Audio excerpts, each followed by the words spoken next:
За сайн байцгаана уу? За амралтын өдрийн мэнд хүргэе. За өнөөдөр сайхан амарцгааж байгаа бах гэж бодож байна. За өнөөдөр Улаанбаатарт бол хачин сайхан өдөр байна. Хавар улсын шиг л гадаа хачин гоё байна. За хэдүүлээ орон сууцны талаар одоо лизинг компани тухай нэлээдгүй асуултууд байгаа. Тийм учраас чинь айл болохоор тайлбартай бас дэлгэрэнгүй жоохон ярьж өгье гэж ингэж бодлоо. Тэ. Яг тэгвэл энэ компани үйл ажиллагаа ганцхан Чехэд биш, ер нь дэлхийгээр тархан суугаа бүхэл монголчууд хамааралтай юм асуудал байгаа.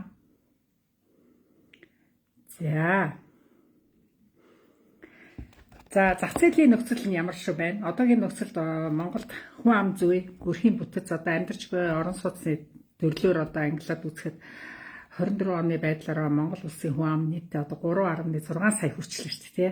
3.6 сая хүрчлээ. Тий. Саяхан л 3 сая гэжсэн одоо бас нэлээдгүй сайн өсөж байгаа харагдаж байна. Тийм ээ. За 46 энэ нийт хүн амын одоо 46% нь болохоор одоо Улаанбаатарт амьдарч байдаг юм байна. Тэгэхээр бараг тал хувь нь Улаанбаатарт амьдарч байгаа юм байна.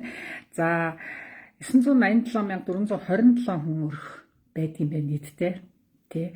За үүнээс одоо орон сууцнд бол нэг 29% нь бол одоо орон сууцнд амьдарч байгаа юм байна. За ганцхан хувь нь одоо харьцангуй маш бага те айл өрх одоо ганцхан хувь гэж байгаа. Өөрийн гэсэн хаус амьдардаг юм байна. Маш тансаг зэрэглэлийн хаус гэж ангилсан байна. За тэгээд нэг 51% буюу одоо хангалтгүй одоо гэж үзэж байна. Ер нь бол гэр хорооллын бүсэд амьдарч байгаа байна. За энэ яг хангалтгүй гэхээр ер нь агаар хүнсний бохирдол маш ихтэй газар те гэр хорооллын 90% нь хамгийн гол нь ерөөсөө ямар ч одоо төвлөрсөн халаалттай систем байхгүй бохирын шугамд одоо холбогдоогүй ийм айл өрхүүд байгаа юм байна. Өнөөхөл нэг нөхөн жорлон өнөөхөл за нэг халаалт гэдэг ингээл галалсан хэлбэрээр ийм байгаа учраас одоо өнөөдөр Улаанбаатарт одоо агаар бохирдолтой байна, утаа их байна гэдэг ингээд яригдаад байгаа. Маш том шалтгаан ерөөсөө энд бас байдаг. Мэдээж хэрэг тийм ээ. За зах зээлийн нөхцөл одоо орон сууц худалдаа авах чадвар нь ямар байна гэж бодоход дундаж цалин бол доллараар бол нэг $637 үнэтэндээ цалинтай байна. Өөрөөр хэлбэл одоо өнөөдөр хаан банкны ханшийг би өнөөдөр харлаа тэгэл хаан банкны чинь долларын ханш өнөөдөр нэг 3,500-тай 3,500 нэг 60 хэдтэл байна л да тий. Тэгэхэд яг тэрүүгээр яг тооцоолж үзэх юм бол өнөөдөр энэ цалин дундаж монголчуудын маань цалин нэг 2 сая гэж байна. За тийм 2 сая төгрөг цалин авч байгаа юм том хурал болов. Гэхдээ 2 сая гэд тооцоолж үзэж байна. За тэгээд орон сууцны квадрат метрийн үнэ нь болохоор дунджаар 4 сая. Яа амар өссөн. Үнэхээр өсөлттэй байна. Үнэхээр маш хурдан өсөж байна. Энэ дээр их чинь одоо та хэдтэй маш релерч тэр контент орж тэр лайв араач тэр одоо яарах маш том шалтгааны нэг бол яхахгүй энэ орон сууцны квадрат метрийн үнийн өсөлт байгаа юм. 2.5 сая байж хахад сая одоо жилийн өмнө л бараг 2-3 саяас одоо ингээл 4 сая өшөө их өсөлттэй байх тухай одоо энэ судалгаа шинжилгээ одоо гарцсан байна. Тэгээ одоо 5 сая доллар илбэг хүрнэ. Одоо зарим гой барилгууд бол 5 сая хүрсэн байна шүү дээ. Тэгэхээр дундаж нь бол яг нэг 4 сая гэсэн юм мэдээлэл байна. Тэгэхээр 13.13%-аар бол өсөлттэй байгаа гэж байгаа. Миний бодлоор бол энэ бол үнэхээр бага байна. Өшөө их өссөн харагдаад байгаа байхгүй бүр. За тэгээд одоо яг өнөөдрийн хувьд бол залуу гэрүүлүүд яг Монголд байгаа залуу гэрүүлүүд бол орон сууц худалдаа шахахд бол нэг хамгийн багадаа шүү дээ нэг 15-аас 20 жил хөдөлмөрлөж ийж мөнгө хөрөнгөлүүлж хадгалж ийж тэглэж байртай болох юм боломжтой байгаа байхгүй. Энэ бол маш урт хугацаа шүү дээ. Бараг тэгэл насны эцэст нэг ганц байртай болох уугүй юу. Өнөөдөр насаараа хөдөлмөрлөө залуучууд маань байртай болж чадахгүй маш олон гэрүүлүүд өрхөд байна шүү дээ. Тэгээд гадаад явж ажиллаж амьдарч байгаа ингээ бас нэг том шалтгаан бүрс яг энэ. Яг нэг өөрийн гэсэн алийн болгон одоо нэг хашаа байшинт байх уу, алийн болгон одоо нэг юм галгаатай байшинт те төлөвсөн халуун хүүтэн уусгүй ийм газар байх юм би хэдгээр зам болоод байна гэтэл төр засгаас харалгүйгээр за нэг өөртөө яваад нэг гадаадд яваад нэг өөрийн гэсэн нэг орон сууцтай ядаж болоо та гэсэн ийм бодлоготой, зорилготой гадагшаа гарч байгаа хүмүүсийн бас нэг том шалтгааны нэг. Орон сууцтай л ямар ч гэсэн болъё. Тийм ээ. Нэг машинтай бол нэг орон сууцтай бол яшаа байшингаа сайжруулах, амьдралаа дээшлүүлэх гэсэн зорилготой маш их хөгжиж явж байна. За тэд байр авахд дотоод банк одоо жишээлбэл за нэг орон сууц авъя гэхлээр ипотекийн байр орон сууц авахд бол үнэхээр хүндрэлтэй байна. Ойр хавийн маань улсууд зөндөөл ярьж лээ. Ер нь бид нар чинь ингээд Монголд ирээд бас баггүй хугацаа болж ин тэгээд харагдчихл ярьж байгаа ямар амьдрал байна. Өнөөдөр Монголд маань ямар амьдрал байна. Сайн юмч их байна, сар юмч маш их байна. Тэ. Тэгэхээр энэ дэр орон сууцны зээл хөөцөлдөхөд нөгөө нэг урчилгаач хэрэгтэй л гэж хэлээдэг. Арын хаалгач хэрэгтэй л болдог. Урчилгаагаа гүцээ гэхлээр бүтдэггүй. За тэгээд ипотекийн нөгөө баг хүттэй зээл нь бол тэр болгонд бас олддоггүй байна. Шударгаар бас хувирлагддаггүй байна гэх мэтлэн одоо шалтгаанууд маш их байгаад. За тэгвэл эсэргээрээ одоо инвестор компани болол бидэрт одоо гадаадд нэгэндээ гараад очсон, нэгэндээ одоо бас нэг зорилготой ингээд ажил хийж амьдарч байгаа хүүхдүүд маань бас гэр бүлийн хүмүүст маань бас энэ зорилгыг биелүүлэхэд үнэхээр дэмтэй, түшигтэй энэ компани нэг байгаад байгаа байхгүй. Зөвхөн байртаа болох зорилготой гадагшаа явж байгаа ажиллаж байгаа хүмүүсийг одоо тэр маш богино хугацаанд энэ зорилгыг биелүүлэхэд бид нар түшигтэн болж байна. За гадаадд байгаа монголчууд одоо 23 оны судалгаагаар гэж байгаа юм л да. За Солонгост одоо өнөөдөр 57 мянган монгол хүмүүс Солонгос гараа явуулсан байна. Америк руу 43 мянган гараа явуулчих. Япон руу 17 мянган иргэд гараа явуулсан байна. За Чех руу за одоо 15 мянга хүрчин гэж ярьж байна. Орос руу нэг 5 мянга байна. Германд нэг 7 мянга гэвчлэн одоо аль мос мэдээгээр одоо янз бүрийн сайтууд бас нэг 5-10 хүний тоогоор наан цаанд бичээдлээ л да. Ер нь бол яг л ийм хэмжээнд байгаа. За Чехийн хувьд бол үнэхээр одоо 15 мянга бараг хүрч байгаа. 25 оны 8 сарын байдлаар Японы албан бус мэдээлэлээр одоо Японд бол нэг 13%-аар, Солонгос бол нэг 48%-аар гэж байгаа. Өссөн. За 2025 оны байдлаар гадаадд байгаа монголчууд 23 онд гэхэд 211,600 монгол гадаад руу гараа явсан байсан бол одоо 25 онд 230 мянган аль хэзээ хүрсэн байна гинэ. Монголд бараг залууч хүмүүс маань ямар их гадагшаа гарч байна. Маш их одоо 2 жилийн хугацаанд 20 хэдэн мянгаар гараа явсан шүү дээ. За зөвхөн Чехэд гэхэд л одоо жилийн квот чинь 3,000 хэдэн шүү дээ. Зөвхөн Чех хүлээж авах хүний тоотой 3,200. Энэ жил бас адилхан. Жилдээ л 3,000 гарч яваад л ахлаач одоо. Тэгээд тэр 3,000-аас нь 3,200-аас нь 200 буцаж иргэлдээ. Тэгэхэд нэг 3,000 нь тэндээ шингэж л байгаа шүү дээ. Аюул те. Тэр чинь тодорхой зорилготой очсон байгаа шүү дээ. Үр хүүхдээ бодоод очсон байгаа. Байр савтаа болъё гэдээ очсон байгаа. Сургууль соёл хөөцөлтөд очсон л байгаа. За тэгвэл энэ гадаад гарсан монголчууд маань эх орондоо зүгээр нэг гадаад гараад зүгээр нэг тэгээд эх орноосоо цутаагаад явчихж байгаа юм ерөөс алга. За энэ дэр ямар статистик харж байгаа гэхлээр тэд валютын маш их урсгалыг буцаагаад Монгол руу оруулж байна. Вау, өстө 440 сая доллар та нар бодоод үз. Тооны машин хийгээд үзээрэй. 440 сая долларыг одоо энэ их валютын одоо энэ эргэлтийг Монгол руугаа буцаагаад явуулж байна гэдэг. 44% нь нийт гарч байгаа хүмүүсийн ийм статистик байдаг юм байна. Гадаад руу явж байгаа монголчуудын маань 44% нь амьдралаа дээшлүүлэх гэж явдаг байхад 36% нь бол боловсролоо дээшлүүлэх гэж явдаг гэн. За нэг 13% нь бол нэг гэр бүлээ дагаад гардаг гэн.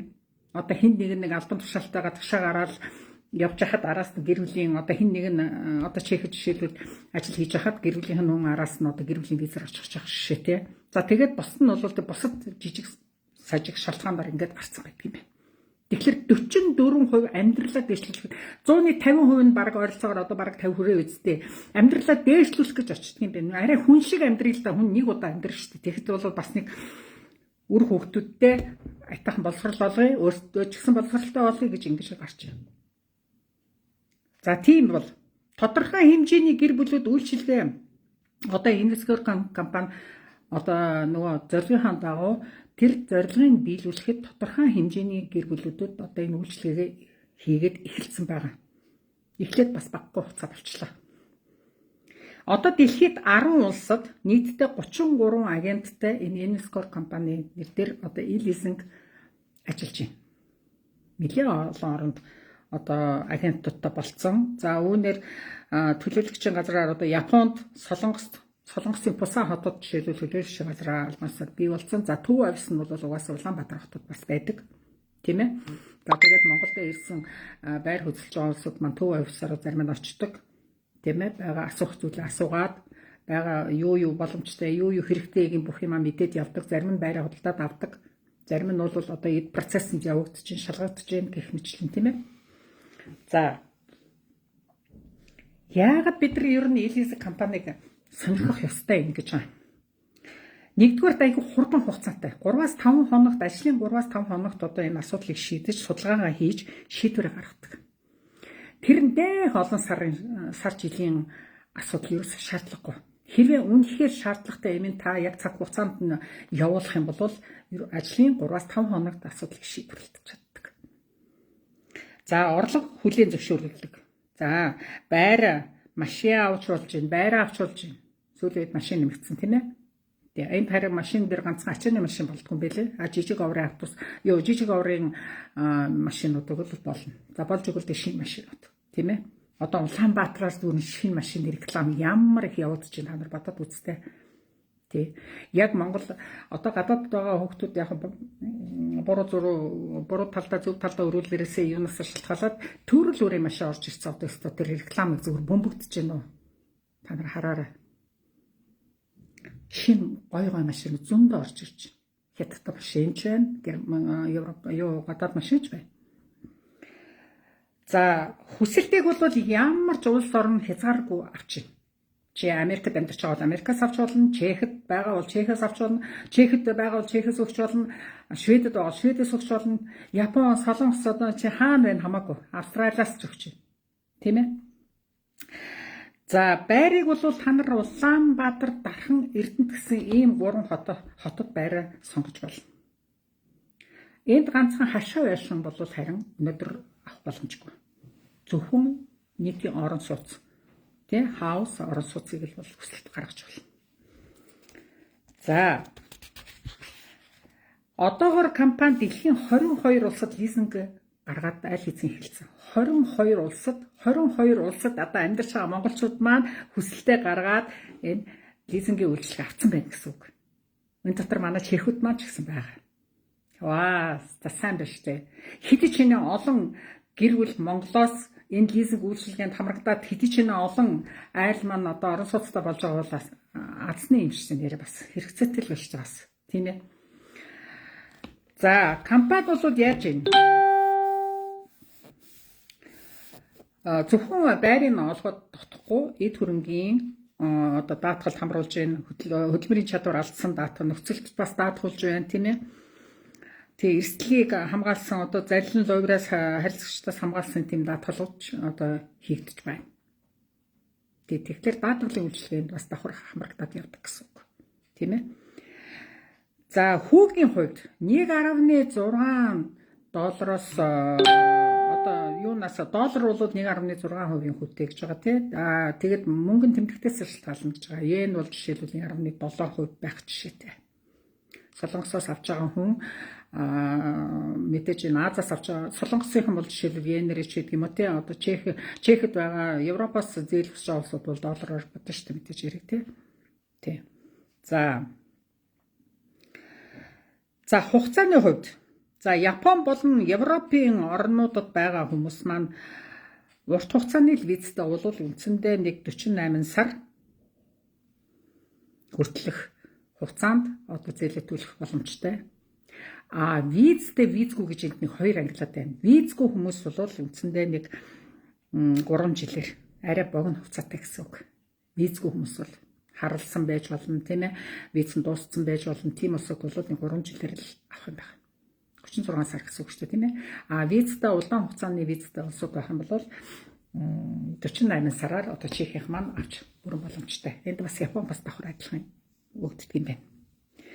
За урчилгааны хувьд 15 жилээс одоо энэ урчилгааг бол барилгын нөгөө нэг барилга баригдан насжилтаас шалтгаалдаг юм байна. Хэрвээ 15 жилээс дээш насжилтаа болон 25% урьдчилгаа төлөх ёстой, 15 жилээс доош байх юм бол залуу шинэ байрууд бол нэг 20% л урьдчилгаа төлөхөд хангалттай, хамгийн бага хэмжээ тийм ээ 20%. Хуучин барилгууд бол 25% байна шүү тийм ээ. 15 жилээс дээш бол 25% гэж байна. За ойлгомжтой байна уу те эдгээр бол. За шаардлага ямар шаардлага тавьж ийн гэхлээр үндсэндээ гэрчилгээ гарсан байх хэвээр улсын комиссийн акттай байх хэвээр тийм ээ. За тэгээд энэ дээр бас манайхан ч их асуудагчтай офис барилга болох уу? Офис барилга бол болно. Авч болно, хүсэлт гаргаж болно. За офис барилгад бол улс харгалзахгүйгээр бүх орноос бол 36 сарын хугацаатаагаар урьдчилгаа 30% төлөөд хүсэлтээ гаргаж болох юм байна. Тэтгэлэг ганц орон сууц биш, бас офис барилга, одоо үйлчлэлийн зорилттой офис барилгуудыг авах бүрэн бас боломжтой. Бүх улс орон хамаарахгүйгээр 36 сараар урьдчилгаа хүн 30%-аар байх нь байна шүү. Орон сууц 20-с 25 гэж хахад энэ офис бол 30% байх нь байна урьдчилгаа. Арай илүү байна те. Арай илүү урьдчилгаатай. За тэгээд мэдээж офис барилга байх юм бол үйл хөдөлгөөнгийн одоо гэрчилгээтэй, нуатын баримттай одоо ийм барилга үйлчлэлийн талбай байх хэрэгтэй. За машины хувьд бол валют харгалзахгүйгээр ер нь 1.8-аас 2% хүүтэй 36 сараар олгодж байгаа. За тэгээд тухайн машин, шинэ машин бол гайлын заавал бичгтэй байх хэрэгтэй. За тэгээд урьдчилгаа 20% төлсөн байх хэрэгтэй. За нөттэй автомашин байх хэрэгтэй гэсэн ийм шаардлагуудыг тавьж байна. За тэгэхээр манайхан зөвхөн байр биш бас машин авах энэ боломжийг бас та хэд маань үнэхээр хэрэгтэй бол бас судлах бүрэн боломжтой юм шүү. Тий. За тавигдах шаардлага дээр энэ дээр визтэй хүмүүст бол нэг цалингийн тодорхойлолт та хэд маань биш ээ. Ер нь бол одоо жишээлбэл Чехэд бол 6 сар ажилласан заавал байх хэрэгтэй шүү. Тэгэхээр та хэд маань дөнгөж очиод удаагүй байвал ер нь 6 сар ажилласан болвол одоо өргөдлөө хүсэлтээ гаргаж болно гэсэн үг. Одоо очиод 6 сар болоод 6 сар ажиллаж чинь 6 сарын цалингийн тодорхойлолт гарчин ажлын газрын тодорхойлолт хийгээд өгнө. Ажлын газрын тодорхойлолт хэрэгтэй болно тий. За тэгээд эрүүл тухайн хүн одоо 21 нас хүрсэн байх хэвээр эрүүл байх хэвээр эрүүл байна гэдэг нь хамгийн гол нь яг нэг хууль зүйн эрх зүйн чадамжтай байх хэвээр гэсэн үг л дээ тийм ээ. Хариуцлага хүлээх чадвартай байх хэвээр тэр хүн чинь. За тэгээд санхүү байгууллагад хугацаа хэтэрсэн чанаргүй зээлийн одоо өрийн үлдэгдэлгүй байх хэвээр Монголд. Өрийн үлдэгдэлгүй байх хэвээр. За замбраагүй өр хийчихэд Чехэр зүгтагаа явцсан бол тэгээд авч чадахгүй гэсэн үг шүү дээ. Тэр алгаар гараад ирнэ шүү дээ. Тийм ээ. За тэгэхээр энэ зээлийн хэтэрсэн хүүтэй шүүхийн шийдвэрээр орцсон өдр байх юм бол та энэ төсөл гаргах ямарч боломжгүй шүү. Тий. За тэгээд хэрвээ бизнес хийдэг бол бас болно. Бизнес хийдэг бол бизнесийн орлогыг тайлангаа тийм ээ. Цалинтай бол цалингийнхаа одоо орлогоор нотлох хэрэгтэй гэсэн үг. Би байнга орлоготой гэсэн үг. За визгүй хүмүүст бол нэг 12 сараас дээш амьдарсан байх ёстой тухайн оронд. Бусад тавих шаардлага нь адилхан.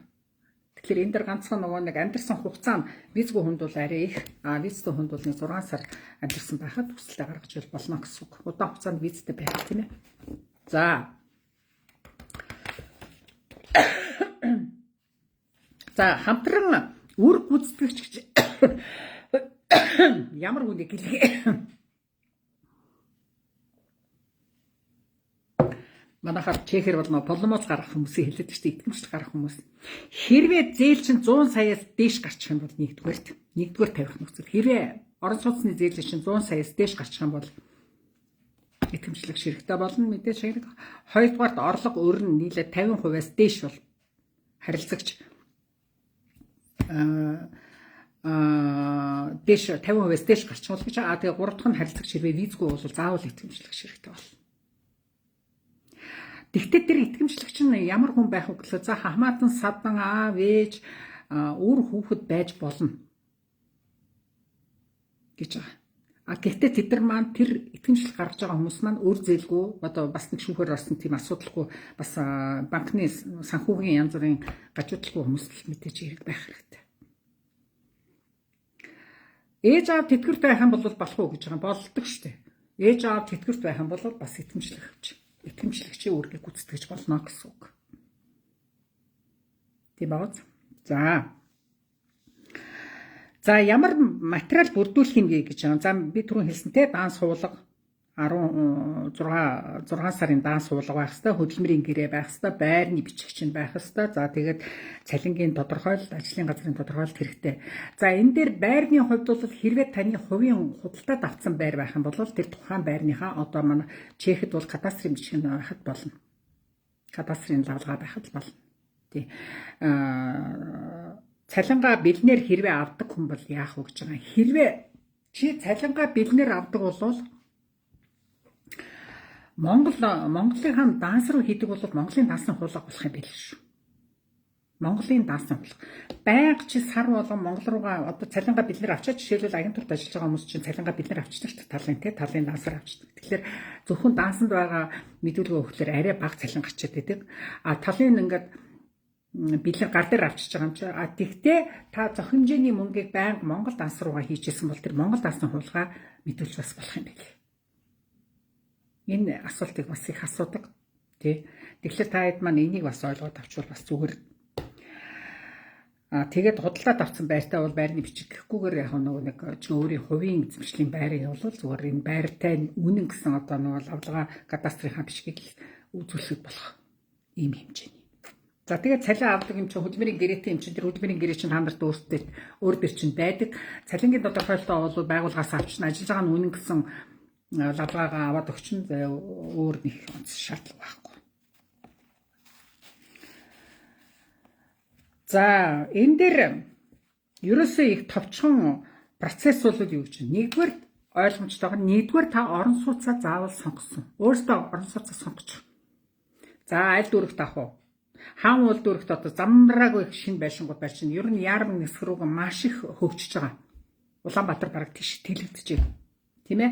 За эсвэл одоо цайз руу авах уу? Эсвэл одоо юу руу авах уу? Офицер руу авах уу гэдэг юм а. Тэрийгээ та нар өөрсдөө сайн судалгаа хийж заруулсаа орон сууцны зээлийн орон сууцны барилгын заруул үнэнөө байгаа мэдээж хэрэг. Тэрийгээ та нар сайн судлах хэрэгтэй. За орон сууцаа сонгох чинь хоёрдугаар орон сууцаа сонгоцсон байхад хүсэлтээ гарга. За хүсэлтээ гаргасны дараа тэд нар чинь хүсэлтийг хямж үзээд анализ хийгээд таны цалин хүлээгээд авсан улсууд чинь цалингийн чинь хараа за дансны хуулгыг чинь хараа за үнэхээр энэ хүн Чехэд ажилтдаг юм байна. Үнэхээр дажгүй цалин авдаг юм байна. Үнэхээр удацсан байна. Ямар ч байсан 6 сар ажилласан юм байна. Тийм ээ. За тэгвэл энэ хүн чинь ингээд урчлагын мөнгөнд бэлэн байгаа юм чинь орон сууцаа сонгоцсон юм чинь за одоо манайхаас зээл гаргахгүйгээр шийдвэрээ гаргана. Тийм ээ шийдвэрээ гаргаж чийж за шийдвэр нэгэнд гарцсан бол гэрчлэгээ гаргана. За гэрээ хийн, санхүүжилтээ хийн, за тэгээд түлхүүр байшигийнхаа түлхүүрийг авна. Мэдээж хэрэг эхний ээлжинд бол тэр байшин бол заавал лизинг компани нэр дээр тэр гэрчлэгээ чинь гарна. Лизингийн хугацаа төлөлт дууссаны дараа таны нэр рүү тэр байшин шилжнэ. Тийм ээ.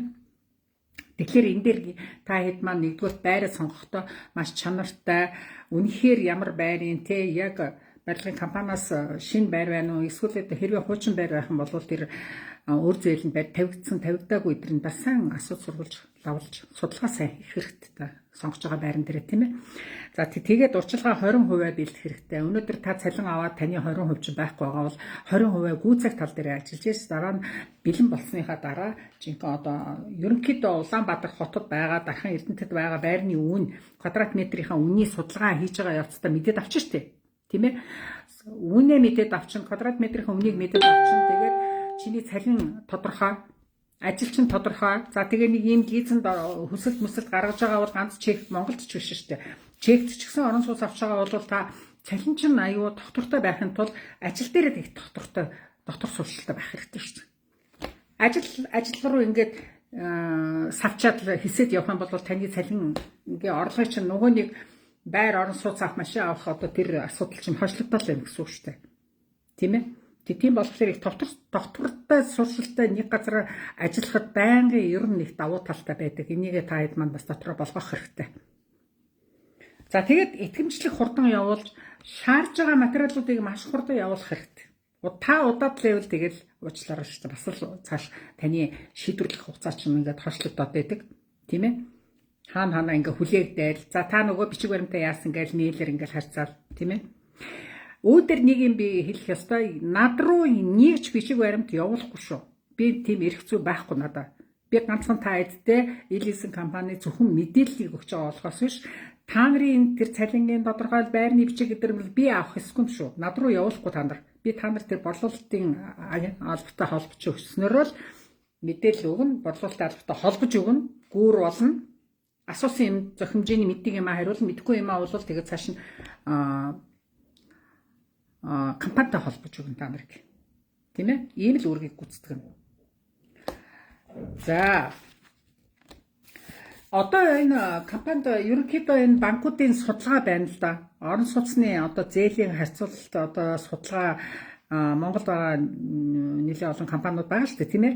Тэгэхээр одоо жишээлбэл харьцуулсан судалгаагаар бодоход Хаан банк жишээлбэл урчилгаа яг орон сууцны зээл бол нэг орон сууцных нь үнийнх нь хэмжээгээр 100% зээл гаргадаг юм байна. Гэхдээ Хаан банк ч 20%-аар урчилгаа заавал авч яадаг. За хугацаа бол нэг 20 жилээр өгч яадаг. Тийм ээ. Шимтгэл нэг хувь байдаг. За тэгэхээр үндсэн нөхцөлд нь нөгөө нэг гадаад байгаа хүмүүст олохгүй гэсэн нөхцөлөөр байж байгаа.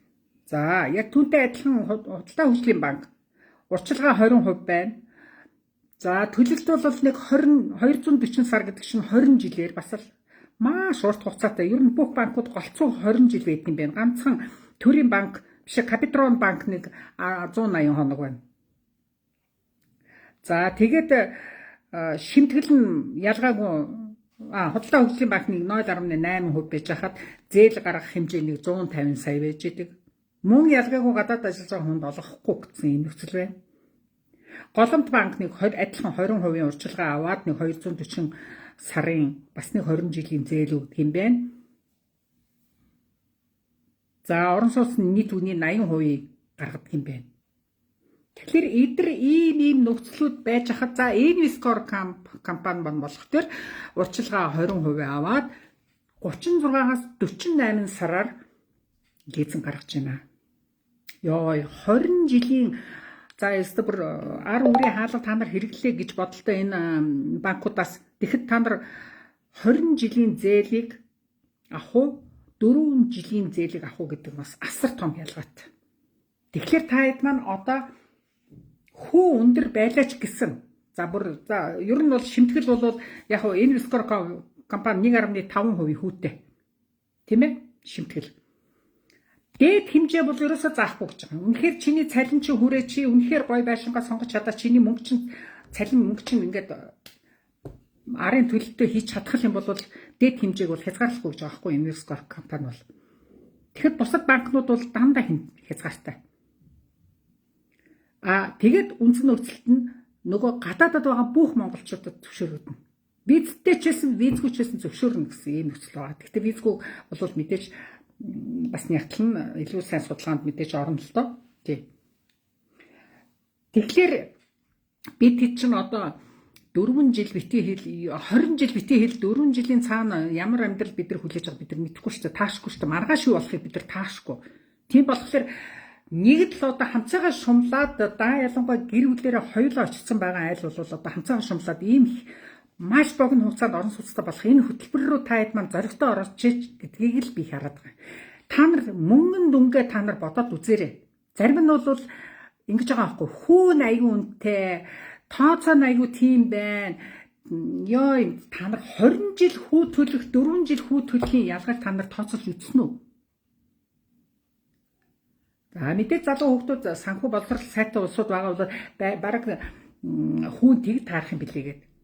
Тэгвэл та нар хаан банкаас ч юм уу одоо арай өөр банкнаас ингээд 20 жилээр 1% хүүтэй шимтгэлтэй ийм зээл авах. Investcore-оос 4 жилээр 1.5% хүүтэй зээл авах хоёрын ялгаа асар их байгаа гэж бодож байна. Тийм ээ? За тэгэхээр найдвартай санхүүгийн үйлчлэгээ гэдэг бол Инвескор компани бол одоо үнэхээр Монголд бол ерөөсөө номер 1 топ 1 гэсэн том компани нэгт яхахгүй хэлэх боломжтой болсон байгаа байхгүй. Инвескор компаниг би өстө маш их хажуунаас нь хараад ажиглаад судлаад байхад өстө бест байгаа байхгүй. Аюу мундаг санхүүгийн үйлчлэгтэй байгаа. Маш том санхүү үйлчлэгээ үзүүлдэг компани нэгт орчод байгаа байхгүй.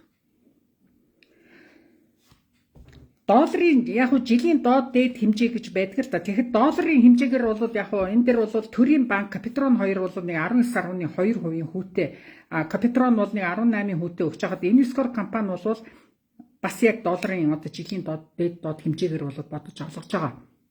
Бусад банкуд бол хэрвээ хипотек одоо энэ орон сууцны зээл болоход дандаа төгрөгөөр боддог юм билээ л дээ. Тэгээд доллараар боддог ерөөсө 2хан банк нэг санхүү байгууллага байна шүү. Нэг нь тэр Инвескор багт байгаа.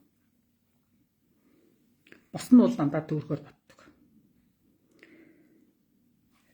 Зарим нь бол ер нь хүмүүс асуудаг л да. Инвескор компани хэр найдвартай би итгэж болох уу гэж асуудаг. Тийм ээ. Мэдээж хэрэг тийм асуудал заавал гарна. Тэр бол маш зөв асуулт гэж бодож байна. Яаж итгэх юм? Зүгээр л энгийнээр ингэж л яг тайлбарлая л да. Хэрвээ одоо жишээлбэл оюуна тэг байр худалдаж авлаа гэж бодоход тухайн одоо оюуна гэдэг хүний сонгосон хөрөнгийнх нь өмнөөс тухайн компани худалдаж аваад тодорхой нөхцлөөр түрээслэх замаар харилцагчийг тийм ээ өмчлөн шилжүүлж буцааж өгөхийг л хэлнэ. Төлбөр тооцоо дууслаа буцаад тэр хүнд нь өглөө. Бүх зүйлийг хуулиар зохицуулагдана. Энд бол ерөөсөө өмчлөх харилцаа ерөөсөө огт яригдахгүй гэж байгаа шүү. Өмчлөх харилцаа огт яригдахгүй.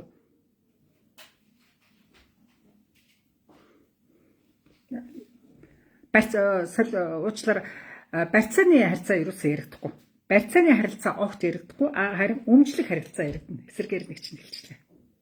Тий. Барьцааны харилцаа энд яригдахгүй. Нэг басны одоо хүн бол боддог л да. За ингээд бид нар ингээ мөнгө төлсөн чинь мөнгө төлж дуустал ингээд эднийх ингээд барьцаалж байгаа юм байна л да орон сууцаа гэж ойлгодог. Тэгэхээр энд бол барьцааны харилцаа ерөөсөө яригдахгүй юм байл шүү. Ганцхан өмчлөх харилцаа яригдана. Энэ үйлчилгээ тусдаа зохицуулсан хуультай тийм учраас ерөөсөө маш найдвартай гэж үзнэ. Хуулиар бүхний зохицуулагдана. Энд дээр 3 дахь читгээд ямар ч одоо өрөх, зарах, хураах ямар ч хууль эрх зүйн байхгүй.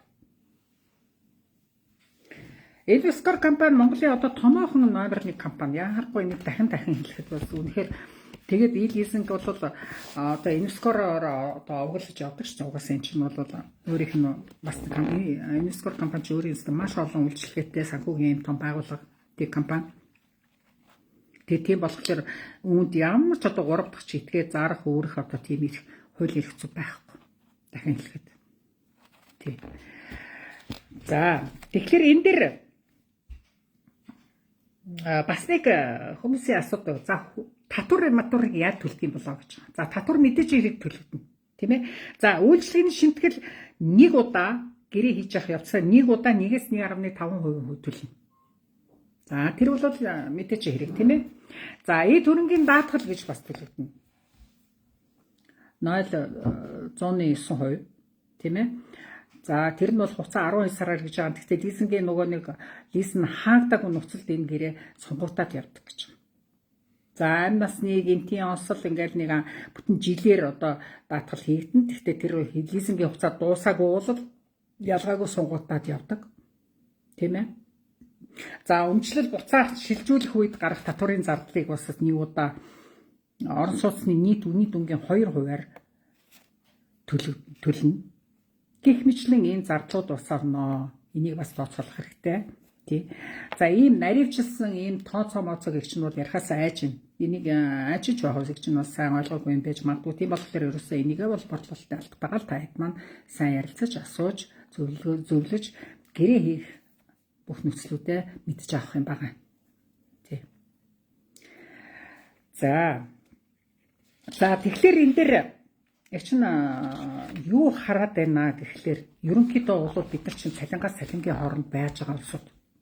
За цалингаас цалингийн хооронд байж байгаа улсууд хэрвээ чи Монгол байсан бол 15-аас 20 жил хамгийн багадаа байр авах боломж чамд үүснэ гэж байгаа. Одоогийн яг энэ цалингийн түвшин за нэг учиргүй их цалин нэмэгдээл одоо тэтгэврийг л нэг сая 500 болгож чадахгүй багш нараа цалин гэдэг нэг 2-3 сая болгох гал ингээд өчнөө юм болж байгаа. Тэгэхээр ойрын хэдэн жил бол нэг цалин болон хүмүүсийн амжиргаа нэх их огцом өсөхгүй л болов гэж бодож байна. За тэгэхээр та хэд маань одоо Чехэд амьдарч байхдаа бол энийг бол одоо жинхэнэ одоо энэ моментыг ашигласаа л гэж ингэж бодож байна. Хугацаа битээ алдараа. Яагаад хугацаа алдахгүй байгааг би дахин хэлье. Квадрат метрийн ханш айгүй өндөр байгаа. Өсөд байгаа. Тийм ээ. За байр олдохгүй асуудал гэж бол угаасаа гарахгүй. Мэдээж хэрэг энэ олон сайхан компаниуд дотор хоорондоо маш том конкуренцтай ажиллаж байгаа чанарын төвшөнд зөрсөлдөж байгаа одоо тэр барилгын аюугаараа чөрсөлж байгаа бол төслөөрөө чөрсөлж байгаа мэдээж хэрэгтэй тэндээс бас та хэд маань сэтгэлдээ таарах айтайхан байр бол мэдээж олж таараа гэж бодож байна. Тийм ээ та тэрийг бол өөрсдөө айгуу сайн Монголда байгаа хэдтэйгээ бас зөвлөх ч юм уу тэгж за реалитуудтай бас зөвлөлтөж бас болж байна те хаана ямар барилга байна уу тэр мэрийгээ сайн судлах хэрэгтэй. За тэгээд бас нэг том шалтгаан бид нар угаасаа гадаадд амьдарч байгаа учраас хүний нутагт байгаа гэдгийг хэзээч мартаж болохгүй. Чи тухайн орны иргэн болоогүй цагт чи травали побит байлаач гэсэн ямарваа нэг асуудал болоход ямарваа нэг эрсдлийг бид нар хэзээч мартаж болохгүй шүү. Бид нар коронавирусын эрсдлийг одоо мартсан явж байгаа шүү. Яг үнэндээ. Мартцсан явж байгаа ихэнх нь мас мартцсан явж байгаа. 2009 оны эрсдлийг бид нар мартцсан л явж байгаа. Тухайн үед одоо амьдарч байсан улсууд бол ер нь бол энэ эдийн засгийн инфляц чинь 10 жилдээ л нэг давтагч байдаг. Тэгэхэд бол Чехэд тухайн эдийн засгийн тэр хямрал болоход ерөөс яг нэг хотод 400 монгол байж хахад 40 монгол авч үлдчихсэн түүх саяхан шүү. Тэгэхэд та нар өнөөдөр худалдаад авсан байрыг яг тухайн ханшаар бол зарч чадахгүй юу гэдэг л асуудал гарна шүү. Яаруу сандруу тэгэл гарахаас хүн болгоны карман $500 евро хийгээл яв гэдгийг асуудлыг тавьж ирсэн. Тэр үеэр маш их хүн буцаж ирсэн. Хилтэй устдаа нэг ажилдаа нэг гайгуунууд нь л үлдчихсэн шүү яг үүндээ. Тий. Тэгэл жоохон дампуу, жоохон асуудалтай, жоохон үр ширтэй ер нь тэгээд за бүр удаан хугацааны визтэй улсууд бол бүгд буцаж ирсэн шүү дээ. Бараг ихэнх нь буцаж ирсэн шүү дээ. Бид хоёр тэр үед бас нэг ресторан нээсэн байсан. Үүд хаалга барилгүй яах юм? Барихаас биш яахан өөр. Бизнес хийжсэн улсууд хаалгуудыг бүгд барьж ирсэн. Коронавирусын үеэр сая бизнес хаалгуудыг бүгд барьцгаач хэлээ. Тэгэхэд онлайнаар бизнес хийжсэн улсууд л хожиж ирсэн. Үйл ажиллагаа нь хэвийн үргэлжилж ирсэн. Нэмэлт хийжсэн улсууд хэвийн үргэлжилж ирсэн яг үүндээ.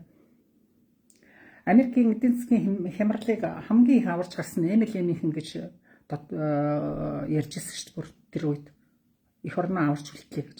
Network marketing-ээр ажиллаж байсан бизнесмэнүүд аварч үлдлээ гэж ярьж ирсэн. Тэр чинь саяхан шүү дээ. Тэгэхээр тийм мэтийн бас эрсдлийг та хэд маань бас мэдэж байхад бас илүүдэхгүй байлээ шүү. Илүүдэхгүй байлээ. Тэгээд ерөнхийдөө бол нэгд чи их орноо бас хашаа байшинтай байгаа улсууд нь аль болохоор орон сууцнд ороосоо бас нэг айтайхан утаанаас бас нэг салах нэг том шалтгаан юм уу гэж хараад байгаа. За үнэхээр гоё хаустай орон сууц хашаа байшинтай бай гэсэн улсууд бол хотын захруулах гарахгүй бол хот руугаа бол одоо бол дэмий байна дөө. Тэр бол өөрөөсөө дэмий асуудал санагдаад байна тий. Тэгэхээр мөнгө төгрөгөө та хэд маань маш их сайн гамж хэмнж одоо хоригдлол хадгаламж үүсэх тал дээр бас одоо жоохон арай өөр өнцгөөс харж арай өөр мэдлэг оюунаа жоохон цэнгэлж ингэж яваач. Өчнөө олон жил одоо Чехэд өнөөдөр амьдарч байгаа хэрнээ юучгүй чехчгүй монголчгүй байгаа хүмүүс маш их байна. Гэхдээ хүн хөдлөхөд оройтхгүй шүү дээ. Одоо л нэг би одоо маш их жил алдчих гэхэд гээ санаагаар ундаад байхгүй. Одоо байгаа яг газраасаа эхлэеч хэрэгжилтэд одоо төлгөө гаргаад одоо энэ 2026 онд би байртаа олсон зорилго тавьцгаач гэдгийг л их ч нуурайлаад байна. Тий. Тэгэхэд нэг 20% гаргаад ирчих юм бол бас тэгээд сар болгон одоо ёстой бүсээ чангалаа сахилга батаа жоохон өөрөө өөртөө маш өндөр шаардлага тавиад Хүн өөртөө хатуу өөрөө зөөлөн бай гэж ярьдаг шүү дээ. Тий. Өөрөө өөрийнхөө сахилгатыг жоохон дээшлүүлээд ингэж явах юм бол болохгүй юм байхгүй шүү дээ. Мөнгө чинь айгүй диктатур сахилгатад дуртай байдаг байхгүй. Би бол тэгж л боддог. Тэгээд цалингаа буухаас өмнө тийм ч өөр хийгээд, ийм ч өөр хийгээд за тэгтээ тэргүй цалин буухна. За би цалин буухлаар өчөөгөл хэрэгтэй хэрэггүй юм хөдөлж аваад ингээд байвал уучлаараа нүгэ жижиг сайжиг хөдөлж авсан юмнууд чинь тэгээд нэг мэдэхэд цалин буусан юм уу гүмүгээд алга болчихсон. Тэгэхээр та хэд манд нэгэд орлого олж байгаа юм чи одоо тэр орлогоо тодорхой зорилготой тодорхой том юмд одоо тэр мөнгөө жинхэнэ чулуу болгоо. Чехүүдээс авсан цалингаа та нар Монголдо хөрөнгө оруулалт хийгээд чулуу болгооч л гэдгийг л уриалаад байгаа шүү дээ. Нэгд та өөрөө хөрөнгө оруулалтаа олчихно. Ядрахад одоо өнөөдөр та нар залуу байна. 5-10 жилийн дараа юм уу 5-10 хоногийн дараа хөдөлмөрийн чадваргүй болох чи хаана амьдрах юм? Чех бол баяртай гэд хөөгд явуулчихна. Угаасаа хөдөлмөрийн чадваргүй хүнийг хаан ч өөр орон хүлээж за манад байж гэхгүй шүү дээ. Гэхдээ та нар амьдрал дээр л бодлоо. Нэг айлт чи нэг ямар ч нэмэр байхгүй ингээд ажилд нэмэр болохгүй ингээд билийн юм идэж уучаа ингээд хөвтөд байвал тэр айл дуртай байх уу чамаг? Дуртай байхгүй шүү дээ. Яг тэртэй адилхан шүү дээ. Тэг чехэд хэдүүлээ хөдөлмөрийн чадвар жоохон алдчихад байнга актаа бол байнга гэртээ суугаад байвал үйлдвэр халаал хайчдаг үстэй. Яг шүү дээ тий. Тийм учраас өнөөдөр хэдүүлээ чадвартай байгаа дээрээ өнөөдөр боломжтой бас нэг 5-10 цаас олж байгаа дээрээ маргаашийнхаа эрсдлийг бодож маргааш би хаана толгой хорогдох үлээ гэдгийг аягүй сайн бодож явах хэрэгтэй. Цаг нь болцсон байгаа байхгүй юу хүүхдүүд минь. Гэхдээ тийм биз дээ. Тэндээс биш тэнч шоу, энд ч тийм, тэнч гоё джинс, тэнч гоё пүүз гээл ингээл саргуулдаад тэр нэг гоё пүүз авчиж би тэрнээс нь авна гэд ингээл тэнэглэл гүгээд байвал нөгөө мөнгө чинь дорой байхгүй ч угаасаа. Олоход хэцүү, мөнгийг олоход хэцүү, зарцуулахад маш нөө айгүй амархан дуусчдаг байхгүй мөнгө чи ерөөсөө. Дорой дуусчдаг шүү. Нэг хоригдлуулаад хадгалаад ирэх юм бол хөөрхөн нэмэгдээд явна. Тэр бол ойлгомжтой.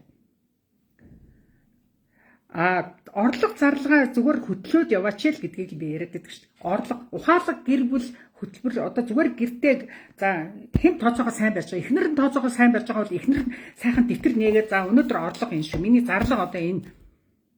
Хизээч орлогоосоо давсан зарлага битгий хий. Ялангуяа шалдэр болдор юмд бол бүр хэрэггүй. Тамхи татдаг бол тамхиа бүр танжгаад бүр болчих. Тэр шиг хэрэггүй хог байдгүй. Хамгийн мөнгөний дайсан чинь ерөөсө тамхи арх хоёр байдаг үст. Пяв. Монголд пяв зүгээр чехэд аягүй хямдхан байна гээл за нэг 23 за 100 одоо тэгтээ пяв ч бас үнэтэй болсон шүү дээ. Тэ 63 нэмчилгээ за тэг хэдхэн корон нэмчих гэсээр л нэг мэд чи сарда хичнээн литр пяв ууцсан хичнээн төгрөг корон зарцуулсан л байгаа байхгүй юу. Тэгээ түүний оронд тэр мөнгөө чи би нэг тамхины тооцоо нэг хийсэн нэг видео бичлэг хийсэн байгаа. Тэрийг та нар маань дахиад нэг сонсоорой. Та өдөр болгон нэг пажик тамхи татхад та 5 жилд төдөн төгрөг үрдсэн байна. Хипотекийн 20%-ийг татсан байдаг. Тийм тооцоо би гаргаж өгсөн шүү дээ. Одоо тэр тооцоог би дахиж одоогийн өнөөдрийн байдлаар би нэрийг гаргаж өгье. Тамхи татдаг хүн өдөр нэг хайрцаг тамхи татхад та бүтэн жил хэдэн за 100 крон ороод сард хэдүү 3000 крон. Жилд хэдүү гээл ингээд 3012-т 3600 одоо хичнээн доллар болох юм. Тэрийг би таад одоо гаргаж өгöd. Тамхичгуудаа бас жоохон басгаад хэдүүлээ тэр мөнгөө тэр орон сууц руугаа хийгээч нэг том юм руу хийгээч тий. Хөрөнгөлийн дансыг ердийн данс, бэжний үжид зүгээр нөгөө споричи үжид хоёроо ялгаж салгаач. Нэг айл ерөнхийдөө нэг 5 дансны системээр ажиллаач гэдгийг бол би яриад байгаа. Тэрийг би ерөөсөө мэддэггүй байсан. Нэг л орсон нэг орлого олоод нэг дансанд бүх юм цуглуулаад тэрнээсээ аялалтаач яваал, тэрнээсээ дэлгүүрч хийсэл, тэрнээсээ цамц чаваал, хоол хүнс чаваал нэг хоол хийхлээр наран засгийн тос дуусчвал нөгөө мөнгнөөс аваад тэгэхээр нөгөө данс чинь аюу замбраагүй дуусчдаг. Тэгээд нөгөө цалин авсан яасан байхгүй болчдөг. Тэгэхээр ердөө хэрэглээний данс, хадгалах данс тусдаа байх хэрэгтэй. Тур төгчээсэн чамайг өдөр хадгалан чуримтлын данс руу хүн ордгүй л байх хэрэгтэй юм байл шүү. Хүүхдүүд минь. Тэгжээч хэдүүлээ нэг зоригтой Монгол гэсэн бас нэг хөтөлбөрт За яг хэвээр үнэхээр тэндээ яг хөдөө иргэн болцсон. Үнэхээр бас тэндээ үр хүүхэд нь иргэн болцсон ч юм уу тийм бас нэг зорилготой байгаа улсууд нь тэндээ байр орон сууц та байр орон сууц авчил байгаа бол та өшөө бүсээ чангалж амьдрна гэдгийг сайн бодох. 20-30 жилийн зээл рүү битээ орооч гэдгийг л би хэлэх гээд байгаа шүү. Ер нь бол хэрвээ тэгж орох юм бол та насаараа банкны өрн дунддаг байхгүй юу? Аюултай. Тэгэхээр та банкны хүүгээ бодоод яг уу төрсөн хүүгээ бодох танд зав олдохгүй шүү. Банкны зөвхөн тэр сар болгон төлөх мөнгийг бодсоор байгаа та нас нэг мэдхэд та миний насан дээр очсон. Өнөөдөр за ашгүй нэг банкны зээл дууслаа гэхэд тэтгэвртэй гарах болсон. Ийм л эмгэнэлтэй амьдр. Дэлхий ганц бидэрт ч биш дэлхий заяараа тийм байгаа. Массын 21-р зууны бизнес дээр Роберт Кийосаки гэдэг айгүй тодорхой хэлдэг шүү дээ. Массаараа бид нар банкны авал гэдэг. Тэгээ сарын хугацаанд дороо дуусчихсан, төлбөрийн хугацаанд дороо дуусчихсан. Тэгэхээр бидэрт маш богино төлөвлөгөөтэй шахсан тийм төлөвлөгөөтэй юмуд бидэрт амар хэрэгтэй байгаа байхгүй. Энэ ч айгүй зөв бодол яваад байгаа байхгүй цаанаа. Тий. Нэг харахад 4 жил бол амар хутан дуусна. Тэгэхэд окей. Яа, бист 4 жил яа тийчлээ. Ард нь баярлаад энийгээ сууж байгаа. Тэгээ үлцэн амьдралдаа нэг сайхан байртай. Хамаагүй тэгээд тэр байр төрөслөд өөрсдөө чектэй байна л үз. Цаг сайхан байвал чектэй байх боломж байна. Европ маань бол дайвалцаад одоо өнөөдөр Европоос ямар их дайвалцж байгааг та нар бас бодолцох хэрэгтэй шүү. Энэ бол тоглоом биш. Миграцийн асуудал маш амар байна. Чехэд ажиллаж байгаа юм биш. Угаасаа байдал тийм байгаа. Та нар мэдээд тэр байлхан надаас илүү чадвартай надаас илүү залуу оюунлаг хүмүүс маш их байна чехэд. Тэгээд та нар тэрийг ажиллал та тэрийг бодоод тэрэндээ за одоо Монгол руугаа би нэгэнт чехэд яах гэж ирсэн юм. Би тэгвэл асуудал сайхан байвал би чектэй амьдрах хүүхдээ тэндээ сайхан төлөвшүүлнэ. Сайхан Европ хэлтэй Европын хүмүүжлээд Европт нь ажилд оруулаад за тэгээд сургууль соёлт нь яванда бизнесмен болно, хар ажилчин болно тэр хүүхдийн оюун ухаан мэдчих, хувь тавилан мэдчих. Тэгвэл ээж аав нь яах юм? Лаа болоод хүүхдүүдтэйгээ цуг байгаад ах юм уу эсвэл тусдаа байранд Монголд ирээд жаргалаа идэх юм уу? Эх орондоо ирээд сайхан дураараад дөргиж амьдрах юм уу насны эцэст? Тэрийг шийдэх хэрэгтэй байхгүй өнөөдөр. За орон сууцны талаар ярьлаа. Ерөнхийдөө бол та хэд маань нэгийг тунгааж хоёрыг бодно гэсэн ийм зорилготой их чинь. Тэгэхээр мөнгөний эзэн байх уу, боолн байх уу гэдгийг бол танаас 100% шалтгаална. Санхүү мэдлэг өстө амар хэрэгтэй байдаг юм шүү энэ дэр. За 20% яаж босгох вэ гэдэг асуудал бол мөн ч их асууж байна. Одоо 20% яаж 100 нэг өрөө байр заяа хоног 100 саяар авал да. Тэгэхэд 20 сая та нарт маань заавал хэрэгтэй шүү. За тэгээд бусад бас нэг бичлэгийн одоо нөгөө нэг гэрээ хийлтийн бас хөрхөн зардал. За тэгээд Монголд ирэх үү эсвэл итгэмжлэгч хүнээрээ байр орон сууц авах уу тэр мөр чинь бүгдэрийн та нарт маань хэрэгтэй болох шүү. Тэгэхээр бас 20 25 сая төгрөг дор хаяж хэрэгтэй л болно. Тэгэхээр тэрийг босгох тал дээр одоо төлөвлөгөө гаргах. Сар болгон би цалингаасаа төдийг хийн. Болохгүй гэж болно шүү дээ. Бусад хэрэгтэй хэрэггүй юм а там. Чамд мөнгө өгөхгүй байгаа юм а там. Ажилчин хажууд нь ойрхон байж хахад нэг машин унаалных машинаараа л ингээд ажил руугаа яваад байх нэг 5 алхаад очих ажлын албан газар тэгж бензин нэгдүгээр дүүрээд хоёр тэр үнэтэй машин худалдаж авчиад хажуудаа цойгоод байх шаардлага нь жилдээ ганц удаа аялахын төлөө гэх мэтлэн тийм бодох юм зөндөө шүү. Эсвэл нэг хөөе Монголоос ингээд залгаад за төдөн төгрөг явуулчаад одоо тэр маань хэцүүдлээ энэ маань хэцүүдлээ гэх болгонд л ингээд мөнгө саваад байдаг. Өөрөө хөл дээр дотоогүй ээжээж бусдад ингээд туслах гажгүйгээд байдаг. Нэг л нэг Мария их юм хэлшин. Та тусламжийн байгууллагын хүн биш шүү дээ. Өөрийгөө эхлээд амьдралыг дээшлүүлж ээж дараа нь бусдад юм өгөх юмтай байж дараа нь хүнийг хайрлах одоо тийм юутай болох хэрэгтэй байхгүй. Өөрийгөө эхлээд хоёр хөл дээр зосох хэрэгтэй. Тиймээс та буйны байгууллага биш гэдгийг бас бодох хэрэгтэй. За ээж аавда тусламж эрүүл мэндийн одоо тийм юм байлгүй л яг тий. Сайн үлсхийх үү хийн. Гэхдээ тэр чинь бас дандаа ингээд цалин болгоноосоо ингээд савчаад идэг юм бас биш байх хэрэгтэй байх л та. Мэдээж та турах тусдаа бол тусын дайсан гэдэг үстэй. Би тэд уучраа олохгүй эсрэг тэнэглээд уучраа олохгүй эсрэг нөх хүүхдүүд маань том болчих. Өөртөө хөл дээр дотч чадаагүй байтал хүүхдүүдэд хөл дээр дотох шаардлагатай болчихдог. тийм хурдан цаг хугацаа өнгөрчдөг байхгүй тий угаасаа. Тэгэхээр хүн хэдийн их чинээний мөнгө олохдоо гол нь биш ээ. Олсон мөнгө хэрхэн яаж зарцуулах дээр л гол нь байдаг байхгүй юу? Би бол тэгж л боддог. Тэгэхгүй бол манайхан ч нөгөө нэг за тэр өстө цалин өстө амар сайн байна гэж нөгөө нэг дажгүй бас нэг тогтмол нэг 20,000 цаас авчихсан цалин. Ажлаа хаяад 25 та цалин юм байна. Тийшээ явъя гингүүт нөгөө байр саварна тэрнээс үнэтэй нөгөө хамт олон шал өөр тэс нэг муухай ааштай аваад ирэхгүйгээл очдөг. За тэгэл халагдахгүй. Тэгээ тийм битэн юм сэтгэлийн хөөрлөг битэн юм хийгээрэй л гэж хэлэхээр байна л да. Одоо та өнөөдөр маш том зорилго тавьсан бол таны үйлдэл чинь тодорхой байх хэрэгтэй болно шүү. Тийм ээ? Маш тодорхой үйлдэлтэй байх хэрэгтэй. Өөрөөсөө хүн асуух хэрэгтэй л дээ. За би өнөөдөр те сард хэдэн төгрөг корон олж гин хэдэн төгрөгийн зарлага гаргаад байна гэдгийг өөрөөсөө заавал хүн өөрөө өөртөө эхэлж ярих хэрэгтэй. Тэрнээс биш нэг ханилж байгаа нэг игээл буруутгачаад өөрөө ямар ч үүрэг оруулахгүй мөртлөө чи хамаагүй зарцуулаа чи л дэлгүүр хэсдэг чи л хамаагүй ингээд мөнгөгүй болгоод би тэгэхэд өста 12 хийгээд ингээд шүн оройгүй ингээд зүтгээд ахт чинь гээл хажуудахаар буруутгаад тэгж бас болохгүй хальт тий.